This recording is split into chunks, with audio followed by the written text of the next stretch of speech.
ભરૂચમાં કોંગ્રેસ દ્વારા આયોજિત વિરોધ રેલી અને પદયાત્રા શરૂ થાય તે પૂર્વે પોલીસે કડક કાર્યવાહી કરી હતી।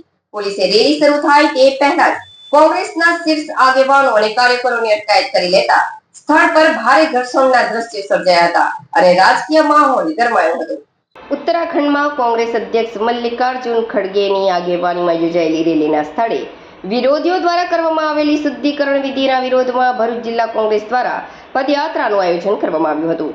કોંગ્રેસ કાર્યાલયથી જેવા કાર્યકરો પદયાત્રા માટે આગળ વધ્યા કે તુરંત જ પોલીસે માત્ર 100 મીટરના અંતરે જ તેમને અટકાવી દીધા હતા। પોલીસે ભરૂચ જિલ્લા કોંગ્રેસ પ્રમુખ રાજેન્દ્રસિંહ રાણા સહિતના અગ્રણી નેતાઓ અને કાર્યકરોને કસ્ટડીમાં લીધા હતા। પોલીસે અટકાયત કરવાનું શરૂ કરતા જ કોંગ્રેસ કાર્યકરો અને પોલીસ વચ્ચે તીખી બોલાચાલી અને ઘર્ષણ થયું હતું। અટકાયત કરાયેલા નેતાઓએ પોલીસની આ કામગીરી સામે સવાલો ઉઠાવીને આક્રોશ વ્યક્ત કર્યો હતો અને લોકશાહી ઢબે થતા વિરોધને દબાવવાનો આરોપ લગાવ્યો હતો। ઉત્તરાખંડમાં જે રેલી યોજાઈ હલ્દીમાં, રેલી બાદ અમુક સંગઠનો ભેગા થઈને એને ગંગાજળ છાંટવામાં આવ્યું, એને પવિત્ર કરી એવું કહે છે એ લોકો। એટલા માટે કહે છે કે ભારતીય રાષ્ટ્રીય કોંગ્રેસના પ્રેસિડેન્ટ અમારા ખડગે સાહેબ એ રેલીને સંબોધતા હતા, એમના ગયા પછી ત્યાં ગંગાજળ છાંટવામાં આવ્યું ને આ કેન્દ્રની સરકાર ભારતીય જનતા પાર્ટી એને પ્રોત્સાહન સંગઠનોને આપી રહી છે। બહુ ઘૃણાસ્પદ બાબત છે।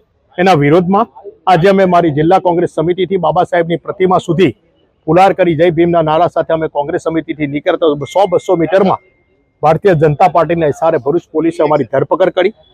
ખૂબ જ ઘૃણાસ્પદ બાબત હતી, કોઈ અડચણરૂપ નહોતું ટ્રાફિકને કે કોઈને, છતાં પણ પરમિશનના એક બહાનું કાઢીને અમારી ધરપકડ કરવામાં આવી। અમે પોલીસ સ્ટેશન લાવવામાં આવેલા છે। આ દેશમાં કેમ એ દલિત હતા એટલા માટે?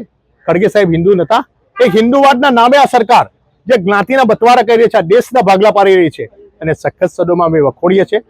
અને આ ભારતીય જનતા પાર્ટી પાસે તમે શું આશા રાખી શકો?